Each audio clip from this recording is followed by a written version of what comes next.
Halo semuanya, Assalamualaikum warahmatullahi wabarakatuh. Selamat pagi, selamat siang, selamat sore, dan selamat malam untuk kalian semua yang sedang menonton video ini.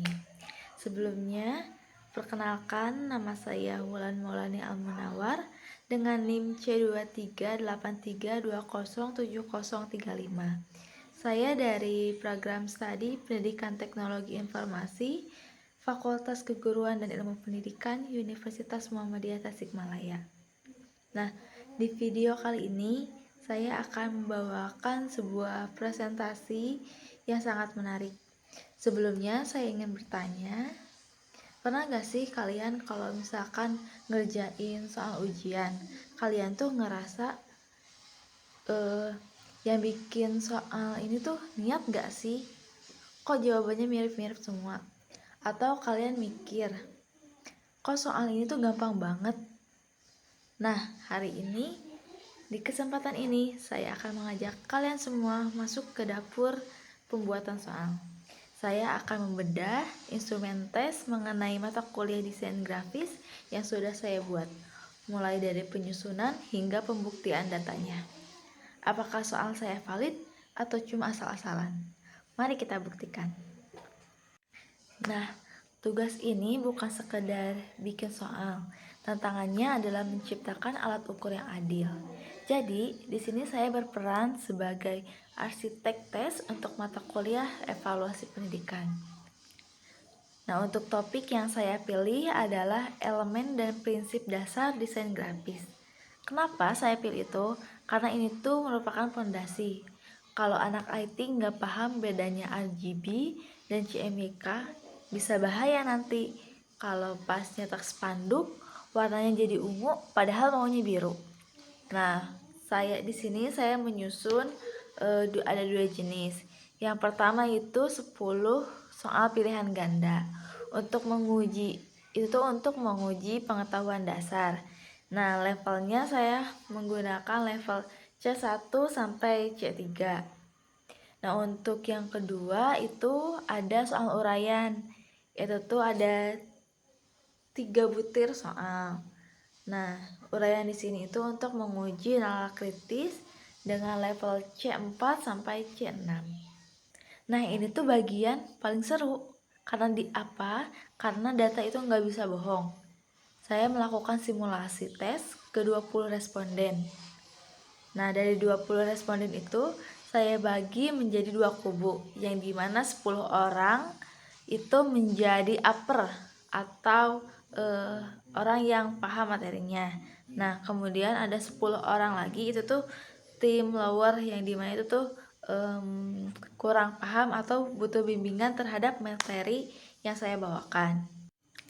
Nah, setelah saya membuat soal, tadi kan saya sudah bilang ya, ada 10 soal pilihan ganda dan 3 soal uraian. Nah, sebelum soal itu disebar ke siswa, soal itu harus lolos sensor dulu. Nah, ini namanya analisis kualitatif. Jadi dari dalam analisis kualitatif di sini itu tuh ada pertanyaan apakah soal itu layak atau tidak.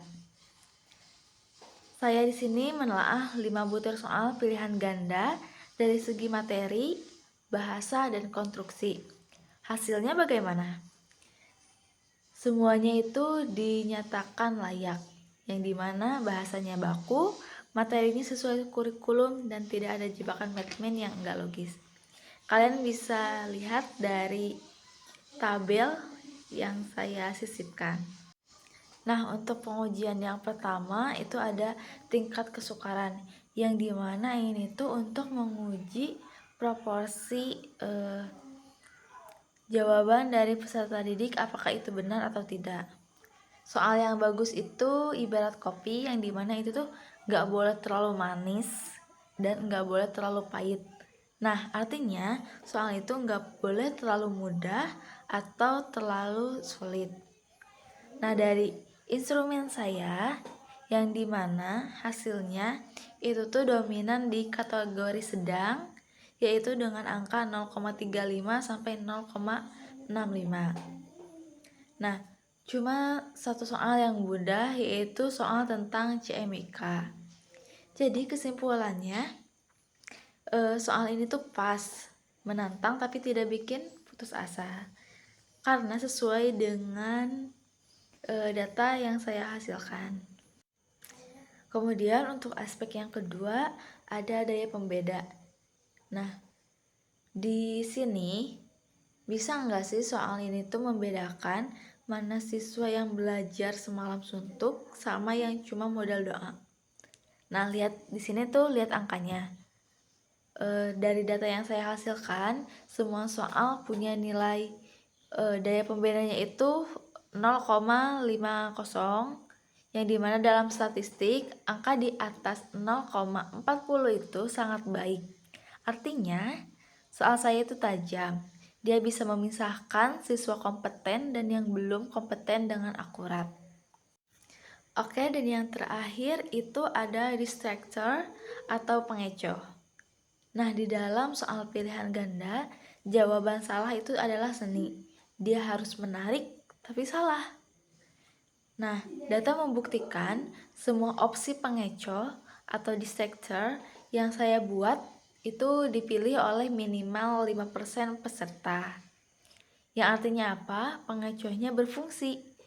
Siswa yang enggak paham materi pasti akan terjebak memilih jawabannya salah karena terlihat logis.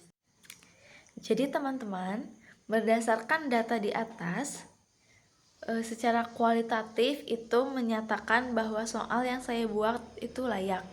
Nah, kemudian secara kuantitatif, tingkat kesukaran ideal, daya pembeda tinggi, dan pengecohnya itu atau distractornya itu berfungsi. Maka, instrumen tes ini dinyatakan valid dan siap tempur. Nah, sebenarnya membuat soal itu bukan cuma ngetik pertanyaan. Itu adalah seni mengukur kemampuan manusia secara adil. Sekian presentasi yang dapat saya sampaikan. Mudah-mudahan bermanfaat bagi kalian semua. Mohon maaf apabila saya masih banyak kekurangan atau kesalahan. Terima kasih telah mendengarkan dan menyimak video saya. Akhir kata, billahi taufiq wal hidayah. Wassalamualaikum warahmatullahi wabarakatuh.